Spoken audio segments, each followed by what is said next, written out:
Hello, and welcome to another episode of Soap Goes to the Oscars. This is episode 29, and it is the third movie that I'm watching from the sixth Academy Awards, which were movies from 1932 to 1933 and aired on March 16th, 1934.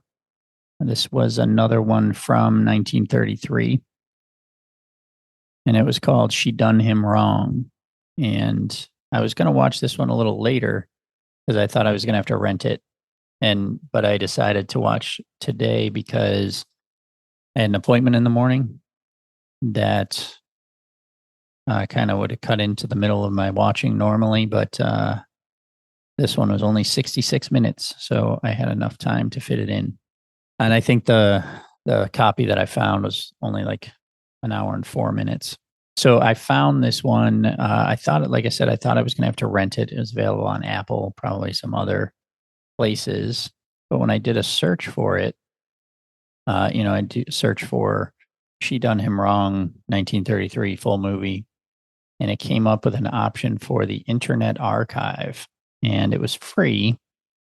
Now, when you go to the Internet Archive, which is archive.org, it does ask for a donation. And I will admit, I did not make a donation this time. If I find some other movies on here that I can watch, then I will absolutely make a donation to it. But for now, this one cost me $0 because I did not donate anything. So, and if I don't find anything, I may go back and donate anyway. Not a ton maybe, but just to give something. But anyway, this one is a 1933 pre-code American crime/comedy film starring Mae West and Cary Grant, directed by Lowell Sherman. The plot includes melodramatic and musical elements with a supporting cast featuring Owen Moore, Gilbert Roland, Noah Beery Sr., Rochelle Hudson, and Louise Beavers. It was adapted from the successful 1928 Broadway play Diamond Lil by Mae West. The film is famous for West's many double entendres and quips, including her best known, why don't you come up sometime and see me? She Done Him Wrong was a box office success, and the film was nominated for the Academy Award for Best Picture. Now, when I saw that this was only 66 minutes, if you've heard my other podcast or the main Son of a Podcast episodes, I often complain about movies being too long nowadays. And even back at this time, some of these movies are too long. But I think now for sure, most movies, if it's 2 hours and 15 minutes, it probably could be 2 hours.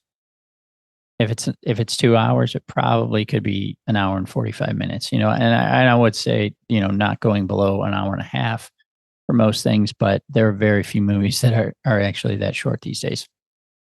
But I was kind of worried that 66 minutes, or in the case of the one I watched, which was 64 minutes about, that it might be too short.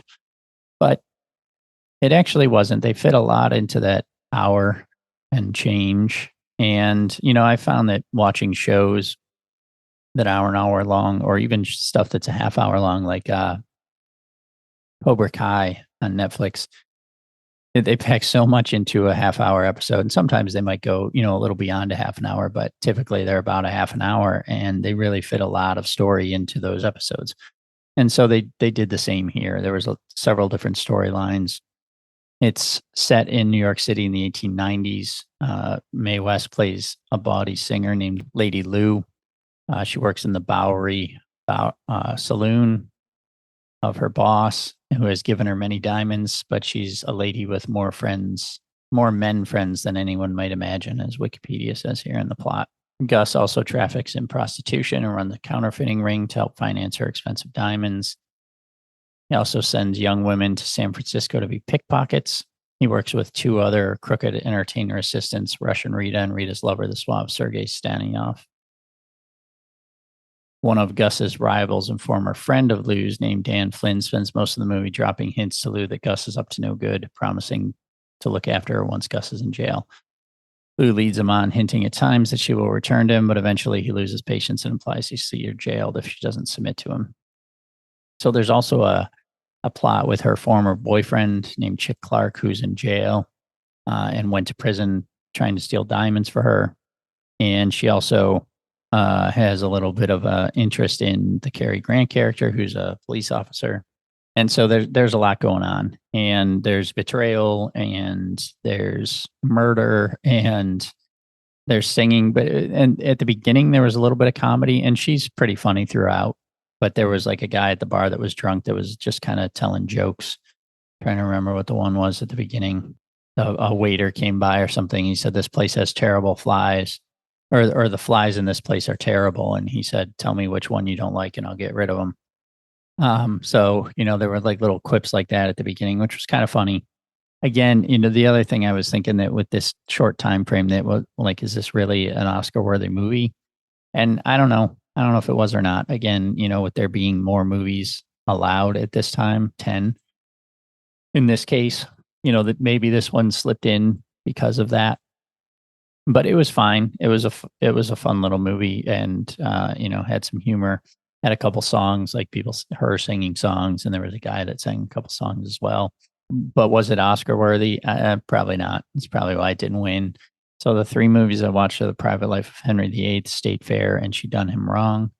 I think I still would probably put Private Life first, but this one probably second now. Yeah, it was pretty good. Maybe not the best of this bunch, but it was a fun little movie. Production: the film was directed by Lowell Sherman, produced by William LeBaron, cinematography by Charles Lang, edited by Alexander Hall. Production company: Paramount Pictures. Release date: January 27th, 1933.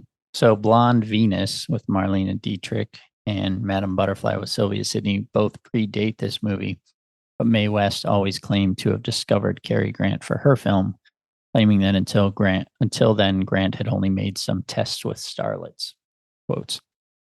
The Hays Code declared the play Diamond Lil banned from the screen and repeatedly demanded changes to remove associations with or elements from the play, including suggested titles with the word diamond. The adaptation was finally allowed under the condition that the play not be referred to in publicity or advertising. Louise Beavers was the only African American actress to be brought onto that film by West personally. She wanted a Black woman to appear with her. When she did stage and screen work, West made it a point to act with Black American actors and actresses, helping to break racial discrimination in entertainment.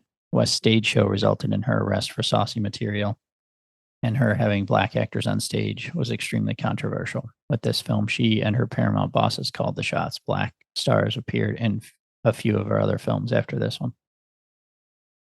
So that's cool. It seemed like she did a lot of writing, considering, I know who Mae West is and she's very famous, but looking at her credits, she didn't really act in a lot of movies, but she did write a lot as well. Okay, yeah. This was on my list as I have on my little tracker here. I have the longest and the shortest movies. The longest being Gone with the Wind at 338 minutes, and the shortest being this one at 66 minutes. In 1996, She Done Him Wrong was selected for preservation in the United States National Film Registry by the Library of Congress as being culturally, historically, or aesthetically significant. West's famous line to Cary Grant is, "Why don't you come up sometime and see me?" And She Done Him Wrong, she changed it to "Come up and see me sometime" in her next movie, I'm No Angel, released the same year and co-starred Grant. She Done Him Wrong bears some resemblances to The Bowery, a film released later the same year by United Artists starring Noah Beery's brother Wallace. The two films each include a saloon owner named Chuck Connors as a main character played by Wallace Beery in The Bowery, and a smaller role played by Tammany Young in She Done Him Wrong. The animated cartoon short She Done Him Right followed in 1933 as a parody spin-off of She Done Him Wrong. All right, some maybe fun facts, maybe not. Maybe I'll cut some of those, maybe I won't. But that's about it. Like I said, it was pretty good. It's a short one, but still packs in a lot of story, and was the first thing I've ever seen Mae West in, and not the first thing I've seen Cary Grant in, but one of the first movies he ever did. So I looked him up, and so this was 1933. He had 8 credits in 1932, which were his first movies, and then this was the first one he had come out in 1933. So that was only his 9th movie overall. Fun facts. Anyway, that's all I got for this one.